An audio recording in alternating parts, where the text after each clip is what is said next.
Hey, what is going on, guys? My name is LuckyBunz, and in today's Pokemon Go video, we're going to be breaking down all of the Go Battle League Season 8 changes and updates. As always, if you guys do end up finding this video helpful and informative, I'd really appreciate it if you could hit that like button down below. There's so much to cover, and honestly, it's been a hectic day, so I'd really appreciate it on this one.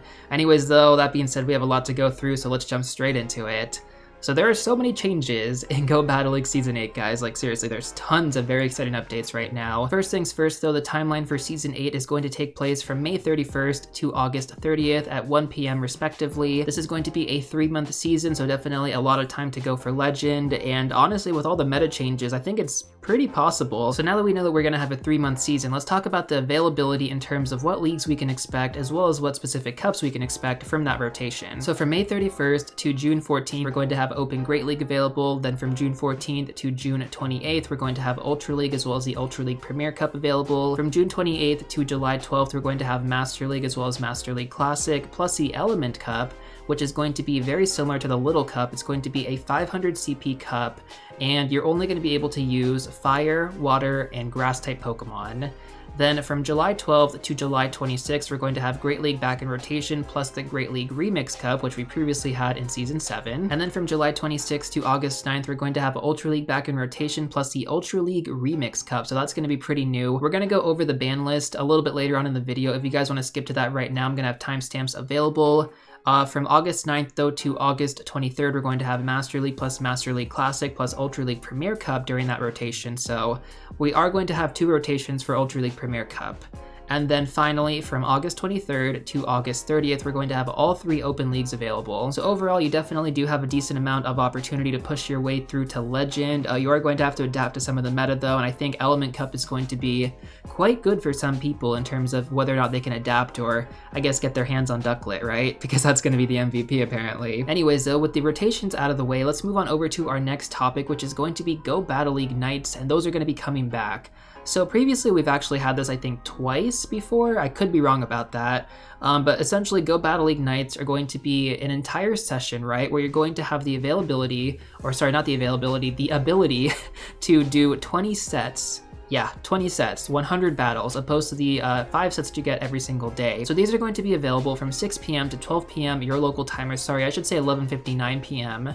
And we're going to have 3 of these throughout the rotation. The first one is going to be on June 3rd. This is going to be during the Great League rotation. And I should also mention that we're going to get 3 times Stardust for every single battle won, every single set completed, as well as rank ups. So yeah, if you're actually running the premium, you're going to accumulate so much Stardust. As a free-to-play player, I'm not going to do the premiums, but hey, it's still a lot of Stardust, and even if you don't PvP, guys, definitely would take advantage of this. It is just easy Stardust, man, easy Stardust. And hopefully you've already taken the time to build up your ranks, because the higher rank you are in Go Battle League, the more Stardust you're going to earn. And this essentially goes all the way up to rank 20, meaning that you get the max amount of Stardust per battle won and per set completed at rank 20. Whereas if you're doing these battles at rank 1 or rank 5 or rank 10 or whatever, you're not going to get that much Stardust in comparison to somebody at rank 20. So I really wouldn't recommend slacking this season, even if you guys don't care that much about Go Battle League. Just at the very least get to rank 19, get to rank 20, just so you can really take advantage of those Stardust gains. With that being said, though, we do have 2 more nights to go over. So on July 11th, we're going to have our second Go Battle League night, and this is going to feature the Element Cup as well as Master League plus Master League Classic. So in my opinion, I'm not the biggest fan of this specific Go Battle League night, just because,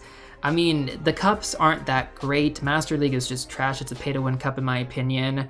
And if you haven't really built any Pokemon for Element Cup, well, you're probably not going to have a good time. So out of all of these nights, that one's probably going to be the most painful. But then finally on August 26th, we have the final Go Battle League night, and this one is going to feature all 3 open leagues, so you guys have the opportunity to either go through Great League, Ultra League, or Master League. Great League is most likely going to be the league of choice here, which is totally understandable. And so I really do recommend trying to hit rank 20 as soon as possible, and then from there you guys can tank down if you want. Like, it doesn't really matter, you're still going to get the same amount of Stardust. So yeah, that's just my recommendation. Anyways, though, let's move on over to the new rank up rewards. So one thing I do want to mention mention before we start to dive into the rank up rewards is that everything that you do end up unlocking is going to be available moving forward as you continue to climb throughout Go Battle League.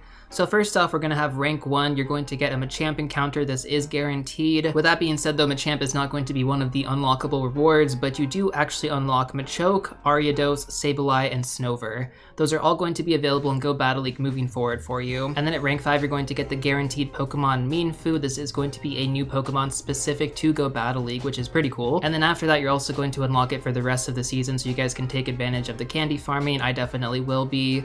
I don't know how good it's going to be in PvP just yet, but hopefully it does have some good potential there. It's another fighter, so maybe you can combine it with Shadow Machamp and oh, that'd be pretty deadly. Following that, at rank 10, you're going to unlock Toxicroak, Stunfisk, and Frillish.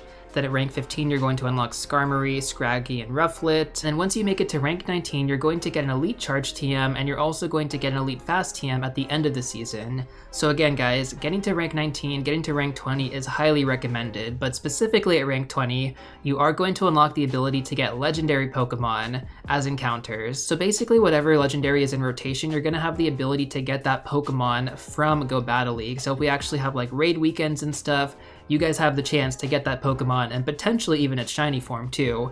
So really do recommend taking advantage of this. But wait, I'm not done yet. So in Season 7, we didn't actually have any specific rewards outside of Pikachu Libre, but this season, Niantic decided to change things up a bit. So at Veteran, you're actually going to unlock the ability to get Gible from Go Battle League, and the first one's going to be guaranteed. And then at Expert rank, you're going to have the ability to get Dino, and the first one is also guaranteed. So yeah, Veteran is going to be 2,500 ELO, and then Expert is going to be 2,750. And then of course, finally, like most prior seasons, you're going to have the ability to get Pikachu Libre once you hit Legend, and you're only going to get one.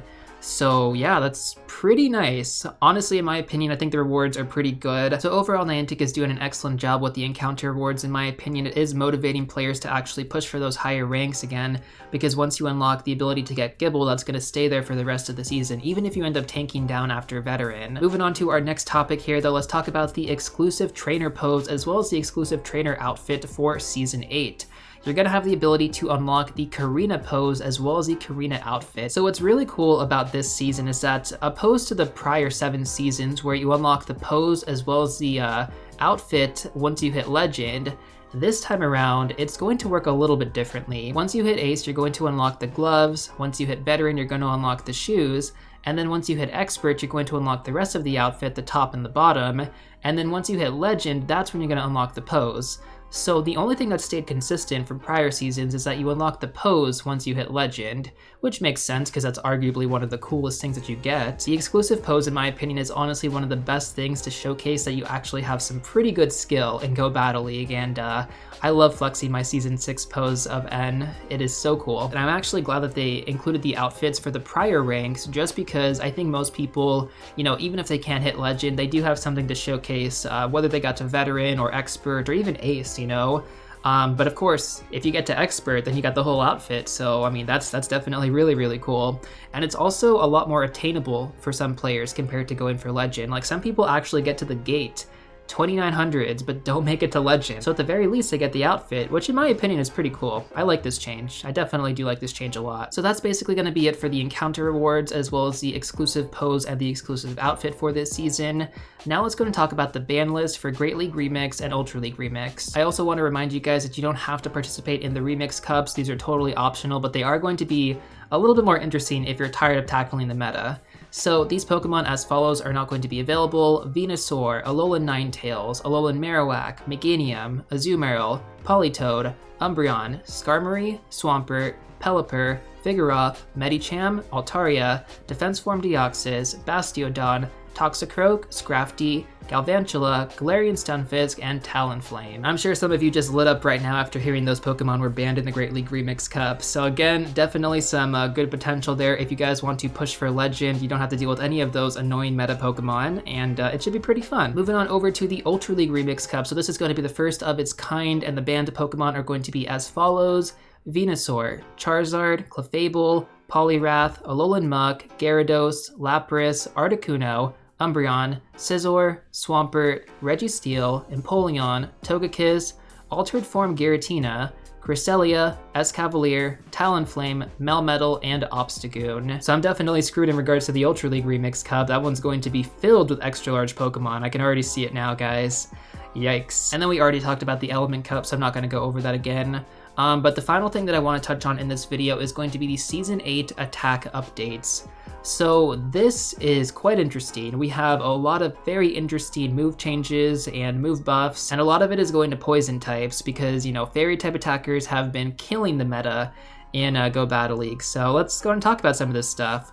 So first off, before we dive into the poison type moves, let's talk about the rock type Weather Ball. Hippowdon will be able to learn this attack, and they haven't mentioned if any other Pokemon are also going to get the ability to learn the rock type Weather Ball. It just kind of seems like Hippowdon is the only one, which that Pokemon already was kind of OP, and now it's just going to be even more OP. So yeah, alright then. We also have the move Feather Dance, and it says this elegant flying type charge attack will sharply decrease the opponent's attack stat. Pidgeot will be able to learn this attack. Pidgeot already has some legacy moves, and if you add in Feather Dance, oh my god, that Pokemon's going to be OP in the meta. With those two moves being covered though, let's talk about some of the poison type updates now. So Acid Spray, this poison type charge attack will now require less energy to use. Yikes. That one actually debuffs the opponent's defense, so that one is a little bit scary, especially on Shadow Victory Bell. Oh my god, that is not going to be fun. I can tell you right now, that is not going to be fun. That's going to be a meta changer for sure. Poison Jab, this poison type fast attack now deals more damage. Oh boy. Poison Sting, this poison type fast attack now generates more energy. Wow. Alright, so great changes so far in terms of poison type moves. Cross Poison, this poison type charge attack now deals more damage and has a higher chance of sharply increasing your Pokemon's attack stat. That's going to be OP. Poison Fang, this poison type charge attack now has a 100% chance to decrease the opposing Pokemon's defense stat. And then we have two more moves here, Dragon Tail and Focus Blast. So Dragon Tail, this dragon type fast attack now deals more damage, but generates less energy. So that's actually a pretty good trade-off in my opinion. And then Focus Blast, this fighting type charge attack now deals more damage. So this move was already OP. I'm not really sure why they just made it more OP, but they did. That's probably the only update that I'm really just confused about. And then we have additionally here, the following attacks will be available to Pokemon that couldn't previously learn them before. So Ariados will now be able to learn the move Lunge, which has a chance, or not has a chance, it debuffs the opposing opponent's attack stat. Previously, Galvantula was the Pokemon that was featured with Lunge, and believe me, I use Lunge all the time. It is really, really good. Additionally, Nidoqueen and Crobat will now be able to learn Poison Fang, so that's going to be pretty good, because Nidoqueen has not been relevant in PvP at all. Poison Jab and Poison Fang on Nidoqueen is going to be brutal, and I actually have a pretty good Shadow Nidoran right now, so I might be able to actually get some use out of it. I'm excited about that one. The downside is I did not TM Frustration on it because I am so stupid. And then finally, Crobat will also be able to learn the poison type charge attack Cross Poison, so Crobat's actually getting some interesting buffs right now. And that's basically it, guys, in terms of all the attack updates. So poison type Pokemon just got a massive boost in the PvP meta. For those of you that are going to be pushing for Legend this season, I definitely recommend finding out how you can take advantage of this poison type update. It is going to be the key, in my opinion, to hitting Legend, for sure. I mean, there is some definite possibility of some of these moves being completely broken with the buffs and the debuffs, and oh man. It's going to be fun, but it's also going to be really painful if you don't adapt to it. So take that for what you will, guys. That is basically going to cover everything in terms of the Go Battle League Season 8 updates. Hope you guys did find this video helpful and informative. As always, I encourage you to leave some comments down below. Let me know what your plans are. Let me know how you feel about some of these moves. I would love to have a discussion because moving forward, Go Battle League Season 8 is looking pretty interesting. Anyways though, guys, that's going to do it for this video. As always, please make sure to hit that like button, subscribe if you want to see more of these videos in the future, and I will see you all real soon in the next one.